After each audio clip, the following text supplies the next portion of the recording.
Okay, this story is gonna start right here, and it's gonna end with me being a total fucking idiot and a little bit of a bigot, but just a little bit, I promise. So, no, it's in a funny way, I promise. Okay, so, here's where it starts. My father was like a DIY maniac, okay? He was like a self-trained contractor. He built my bed, he built furniture, he built like, whatever, he fixed cars, stuff like that. I'm like the total fucking opposite. And so, but my whole life I would try to do things on my own, and I would totally fuck it up. And I would like send my dad pictures of stuff. So example, my girlfriend's what's it called? A garbage disposal broke, and I like Googled it and Googled it and Googled it, and it said, well, first pull out the obstruction. So I pulled out the obstruction, sent a picture to my dad, like, look what I did, I fixed it, and he's like, no, you didn't. You didn't do shit. So that's kind of how I grew up, like trying stuff but not being super good at it. The other time was that I would send him pictures of stuff I made, and he'd just reply and say, no, please God, don't do that. So this story's the second one, which is way funnier. So, let's see, when I was 23 years old, I moved to a small island nation called Taiwan. It's between Japan and the Philippines, off the coast of China. It's pretty fucking awesome.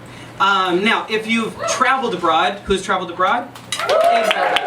And so what you guys did was you were like, wow, this place is awesome, like they eat different food, that's cool, and like they take naps, that's cool, right? And now who here has lived abroad? Yeah, so you guys know the opposite, which is like, fuck these people, Jesus, okay? This is the biggest part, but it's funny, I promise. So, after about 3, 4, 5, 6 months in Taiwan, I started to get a little bit irritated with certain aspects of their culture, okay? One of those aspects was when you fall over in traffic, which happens a lot because it's kind of a motorcycle-friendly country, nobody helps you. And the first time you see it, you're like, that's fucking weird. And I'm not joking you, it's a very trafficky place, okay? And so, you'll see a dude or a woman fall over on their motorcycle, and you'll literally see the cars just go, woo! And you're like, dude, and one time I saw a guy straight out fucking bleeding. Everybody, I swear, yeah, she went, oh my God, it's true. And there was a woo, woo. So I asked one of my like co-workers who was Taiwanese, what's going on? She said, well, there's two things that, that go towards this piece of a culture that you don't understand yet. Number one is, Taiwanese are the only people more afraid of lawsuits than Americans. That's a true story. So, they're like, I swear to God, we have stories on the news every day, which is like, dude falls off or woman falls off their motorcycle, somebody goes to help them, the guy breaks his neck, and now it's like, oh, I'm suing you because you tried to help me but my neck's broken, etc., right? The second part is even more, this is the biggest part, really fucked up from my point of view, which is very Western, which is that they're really into ghosts in Taiwan. And so, if I were to, if I were to fall off my motorcycle, die, and somebody's helping me while I die, my ghost, I don't believe in ghosts, but I respect all cultures, my ghost is going to follow that person around forever. Okay?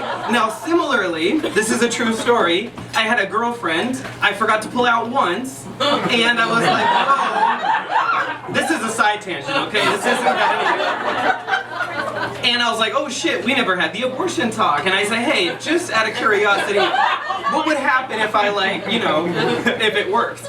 And she said, well, number one, my father would call your father and force us to get married. I was like, okay, you've never been to where I'm from. And number two, her dad didn't speak English, so I would have been translating that part, which is funnier. And the second thing is that if she were to get an abortion, the ghost would follow her around for her whole life.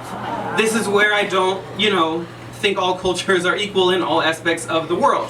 So, let's go back to the DIY conversation. Damn, we're gonna do this in 1 minute 5. Okay, so I had a motor scooter. Okay, motor scooter is a motorcycle for guys that look like me. So, right?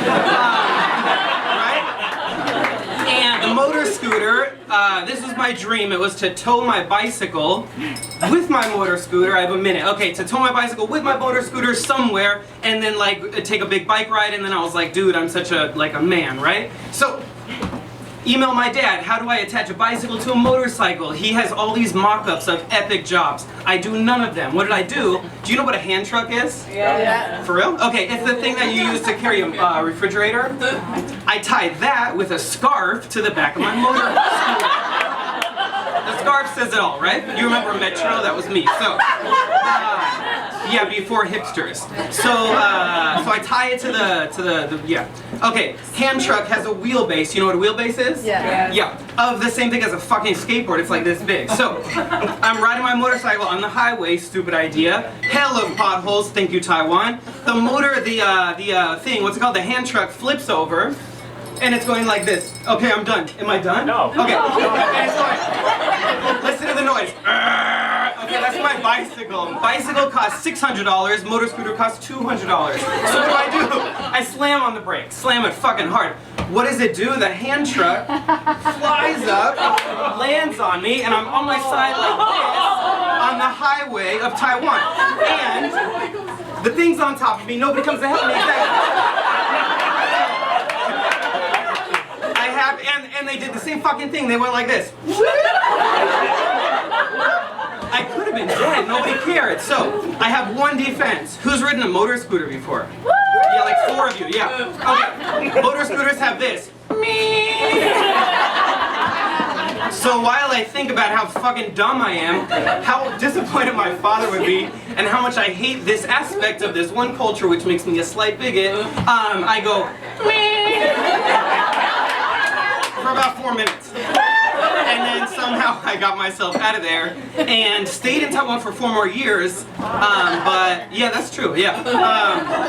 But found aspects of my culture that I preferred and their culture that I also preferred. So, that's my story.